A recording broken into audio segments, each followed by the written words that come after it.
Bueno, pues si os parece, sin más dilación, entramos a analizar esta noticia que, como digo, cambia completamente, el tablero geopolítico, cambia completamente la naturaleza del conflicto ucraniano con Estados Unidos. Es la noticia en estos momentos, acaba de confirmar que Ucrania ha atacado con misiles ATACMS en territorio ruso. El pasado domingo Biden daba la autorización, pues apenas 48 horas después ya tenemos el lío montado. Santiago, si te parece, empiezo contigo. Quiero saber cuál es tu opinión, tu valoración de esta escalada, no sé si la escalada final del conflicto en Ucrania. Bueno, si no es la escalada final, se le acerca bastante, pero todo va a depender de cómo responda Rusia, cómo responda Ucrania a lo que haga Rusia y cómo puede responder Estados Unidos, porque todavía le quedan unos días a Biden para poder hacer cosas. Estos misiles, los MGM-140 ATACMS o ATACMS, hay que recordar que los fabrica Lockheed Martin, que es una empresa transnacional dentro del complejo industrial armamentístico público-privado estadounidense, y que tienen un alcance de 300 kilómetros, es decir, que puede sobrepasar los 300 kilómetros de la frontera de Ucrania con Rusia. De ahí que quepa Briansk dentro de ese ámbito de pegada de esos misiles. ¿Qué pretende Ucrania con esto? Vamos a intentar ver qué pretende Ucrania y qué pretende Rusia. Ucrania pretende, entre comillas, defenderse y al mismo tiempo, de cara a unas posibles negociaciones cuando Donald Trump llegue a la Casa Blanca de manera efectiva, es decir, cuando ya sea el presidente, poder negociar con mayor fuerza con Rusia. Pero si esa negociación no es viable, en vista que Donald Trump vaya por otros lares, pues presionar para que, digamos, pues cuanto peor mejor para Ucrania en este sentido. Cuanto peor vaya la situación bélica en Europa Oriental y en general en toda Europa, mejor para Zelensky porque le dará más oxígeno para poder seguir pidiendo dinero para defenderse de Rusia.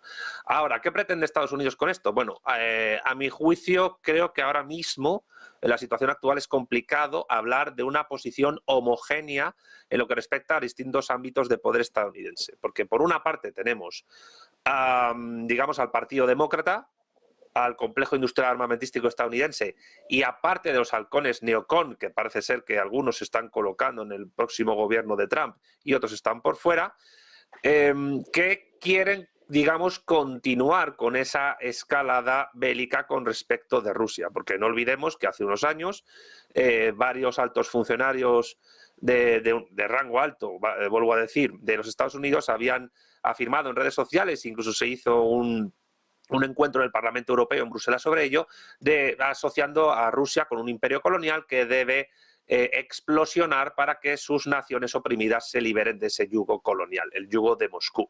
Por tanto, ¿qué es lo que busca esto? Tensar la cuerda para que Rusia tenga revueltas internas, para que Putin quizás sea defenestrado del poder y tener un títere un poco más afín a los intereses anglosajones para que Rusia deje de existir. Una cosa que se persigue incluso desde antes de la Unión Soviética. Ahora, ¿qué podría hacer Trump después de todo esto, una vez que sea efectivamente presidente de los Estados Unidos? Bueno, pues es algo que no se puede saber y por eso la escalada, el cambio, el giro de 180 grados, entre comillas, geopolítico que se da en Rusia a través de su cambio, de su política de intervención nuclear, pues también va a depender de la respuesta que pueda dar Estados Unidos. Yo me temo, y creo que Biden ha ido por esta vía, al permitir el uso de estos misiles balísticos superficie que ha podido utilizar Zelensky, que insisto, los ha fabricado Lockheed Martin, una transnacional con muy buena relación, muy importante para el complejo industrial armamentístico del imperio estadounidense.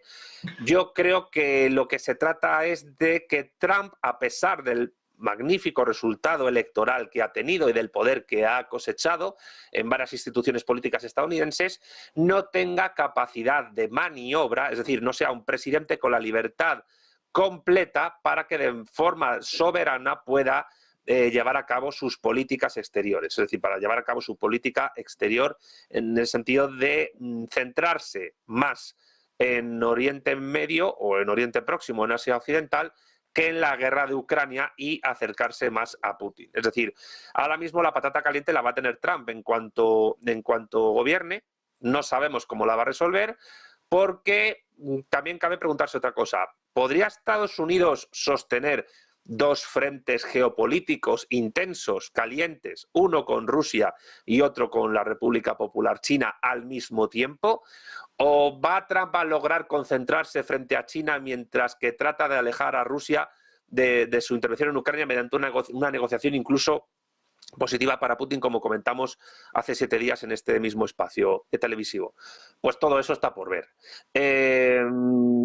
Sí quiero terminar diciendo que, a mi juicio, la situación, no exagero, es más grave, o no quiero exagerar, es más grave que la crisis de los misiles cubanos, porque Cuba no llegó a lanzar ningún misil a territorio estadounidense en la década de los 60.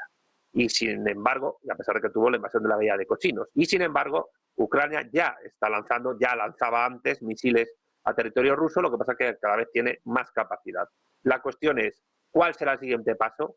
¿Qué más armas estadounidenses o no estadounidenses, quizás británicas o francesas, tiene Ucrania a su disposición y que todavía no ha utilizado contra Rusia? Y en el caso de que las utilice, ¿qué hará Rusia? ¿Qué hará Trump?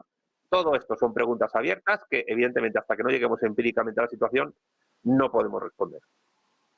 Bueno, pues se quedan muchas preguntas en el aire. Lo que está claro es lo que estaba comentando Santiago, ¿no? Que estamos en un punto de tensión máxima con Estados Unidos, como digo, confirmando este ataque con misiles ATACMS, con Rusia cambiando su doctrina nuclear. Eduardo, ¿cómo ves esta situación? Sobre todo, si hay algo de esperanza, si Trump va a poder hacer algo o no, porque quedan ya 2 meses y si esto sigue así, pues desde luego va a terminar prácticamente con las manos atadas, ¿no? Se lo van a dejar muy complicado.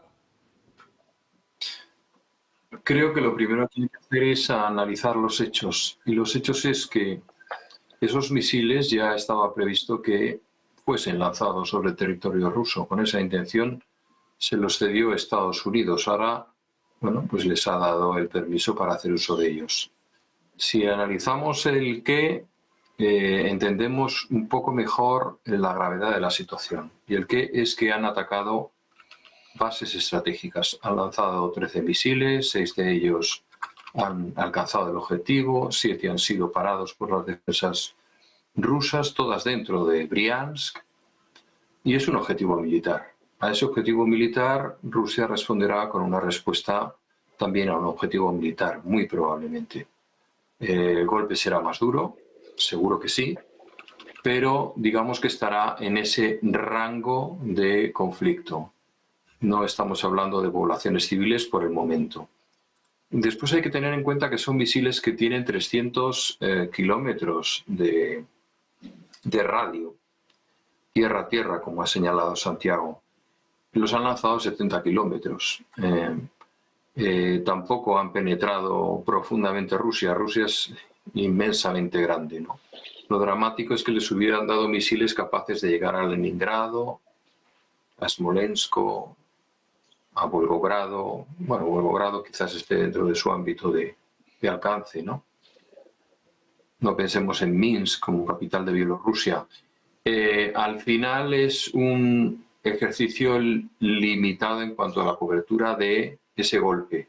Y en tercer lugar tenemos el cuándo. ¿Cuándo se ha hecho esto? Pues se ha hecho en un momento en el que tenemos a un presidente de los Estados Unidos en ejercicio, que no cuenta con el apoyo de la mayoría de su pueblo, reflejado en las últimas elecciones, que no cuenta con la Cámara Alta ni la Cámara Baja dominada por el Partido Republicano, y que se permite dictar la política exterior de Estados Unidos. Esto, desde luego, es para quedarse perplejo y, desde luego, una demostración de que no ha entendido cuál ha sido su puesto durante los últimos 4 años, ¿no?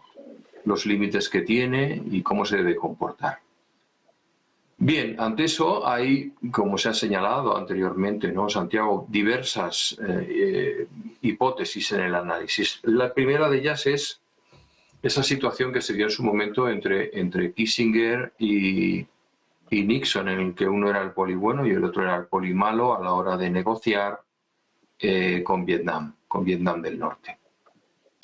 Yo creo que tal vez de esa reunión, he leído ya artículos, he visto medios que se han hecho eco de esta interpretación del poli bueno y poli malo, esa reunión de un traspaso ordenado de poderes, así lo señalaba la prensa, ¿no? Medios como El País, etcétera. pues quizás se haya salido este tema, ¿no? Es inevitable prácticamente, ¿no? Es el tema. Y pues, hombre, lo que está haciendo Biden es elevar la apuesta, elevar las condiciones a negociar en un futuro. Si tengo una semiguerra, mi posición para que Rusia ceda un poco más en sus pretensiones es mayor. Yo sinceramente no creo que haya habido este acuerdo, porque es difícil que la administración Biden y menos Biden razonen de esta manera con Trump, ¿no? Que es su bestia negra. En segundo lugar está el mensaje interno. También es un mensaje interno para sus públicos. Los demócratas han recibido un palo brutal, pero es que van a recibir un palo aún más brutal. Se lo va a dar Elon Musk, que va a ser el responsable de eficiencia gubernamental, lo cual significa miles y miles de empleados públicos a la calle, y que son normalmente demócratas, en este caso, generados durante la administración de Biden. Y es una manera también de decir, aquí estamos nosotros y esperamos nuestra ocasión también, en el fondo. Y luego hay también lo que se ha señalado, un desgaste, una voluntad de desgaste internacional. Y una voluntad de desgaste internacional que se puede materializar en la reflexión de esto yo lo soluciono en 24 horas, ¿no? Muchas voces se van a alzar diciendo que Donald Trump es incapaz de en 24 horas parar la guerra, ¿no? Detener la guerra. Bueno, pues, sinceramente, es que yo creo que no se lo cree ni él. Lo que sí se cree es que en 24 horas, puede establecer una línea de comunicación que lleve a algún sitio con un personaje como Putin, al que conoce a fondo y que tiene más en común de lo que muchos queremos ver, ¿no? Ese desgaste internacional pues también será cacareado por los medios de información progresistas, señalando que no se ha cumplido en 24 horas. No se va a cumplir en 24 horas. No será en 24 horas, a lo mejor en 48 o en 72 o en una semana, pero habrá un alto el fuego en la zona y eso lo habrá conseguido Trump. Lo habrá conseguido Trump. Un alto el fuego que abrirá las puertas a una negociación, igual que estuvieron durante meses negociando en Vietnam, igual que estuvieron durante meses, y si no años, negociando en Corea, ¿no? Eso fue tremendo. Bien, esas son las tres posibles razones que hay detrás de esta actitud. Y luego hay una cuarta, que son los tres escenarios con vocación bélica que maneja Estados Unidos. Estados Unidos ganó la Segunda Guerra Mundial, pero Churchill le dijo desde el primer momento que el frente prioritario era Hitler y después vendría todo lo demás. Y eran dos frentes, ahora tiene tres. Tiene el de Ucrania, tiene el de Palestina, en donde sigue un poco el diktat de Israel. Es una situación incómoda porque él no tiene la iniciativa estratégica, Estados Unidos, pero también es cierto que tampoco le compromete militarmente con un esfuerzo más allá de proveedor. Y eso le deja las manos libres para enfrentarse a su gran problema, que es China, que es un enemigo en todos los sentidos de la guerra, porque pensamos en la guerra militar, con bajas, destrucción, etcétera, pero está la guerra económica, está la guerra comercial, está la guerra de la expansión territorial, incluso con la creación de islas en el Pacífico, etcétera, que no puede desatender por más tiempo, ¿no? Más el problema de la isla de Formosa o Taiwán, como la queramos llamar. Yo creo que ese es un poco el cuadro. A mí, yo soy partidario, sobre todo en estas tertulias que tenemos, de procurar mostrar lo menos posible mi punto de vista y poner las piezas encima de la mesa y que cada cual interprete cuál es el siguiente movimiento, ¿no? Y yo creo que estos son los factores que se van a mover en esta cuestión. Pues muchos factores, desde luego, a tener en cuenta, mucha actualidad, bueno, muy pendientes de todas las informaciones en torno a este cambio de la doctrina nuclear de Rusia, a Ucrania, que como decimos ha atacado con al menos 6 misiles ATACMS en Briansk. Emiliano, quiero saber cuál es tu punto de vista, tu valoración de este movimiento y de esta nueva escalada del conflicto en Ucrania. Si crees que va a ser posible frenarlo después de este paso que ha tardado mucho en darse, pero que se da de una forma contundente además. Yo creo que, fíjate, no le doy tanta trascendencia. Creo que es más bien otro movimiento estratégico en el tablero negociador, porque si la traducción que habéis hecho de las palabras de Zelensky son correctas, ha mencionado el término negociar, es decir, que se confirmaría la opción que este suministro de armas y la autorización a utilizarlo solo en la provincia del Kursk, pues se trata simplemente de tratar de mantener esa ocupación por parte de Ucrania del Kursk como baza negociadora ante la eventualidad de que en enero, febrero, marzo, cuando el señor Trump sea capaz de cumplir con su promesa electoral, siente en la mesa negociadora y a ser posible con la presencia de Ucrania, lógicamente, porque si no, no es ninguna negociación, sería una imposición y una derrota directamente reconocida por Ucrania. Entonces, bueno, digamos que esto refuerza un poco lo que es la posición de Ucrania, también ante la eventualidad de que las tropas norcoreanas efectivamente estén sobre el terreno luchando de manera activa, que es lo que parece, o los datos que se van suministrando es lo que parece, pero no creo que de ahí se produzca una escalada. Está claro que Putin, de nuevo, debe ser ya la séptima o la octava vez, saca a relucir el término de armas nucleares, convencionales, tácticas o como las quiera denominar, en un intento de amedrentar al apoyo occidental a Ucrania. Pero creo que la partida de ajedrez está en ese enroque de tratar de mantener a la provincia del Kursk para tratar de intercambiarla por alguna de las provincias, de las 4 provincias ocupadas, aunque me imagino que tendrá que renunciar al menos seguramente a Crimea y alguna que otra, que es lo que ha dicho el señor Lavrov en la intervención que ha tenido, que lo que quiere es el reconocimiento de las repúblicas del territorio ruso, que es lo que ha dicho literalmente en la intervención que ha tenido en la conferencia de prensa en Río de Janeiro.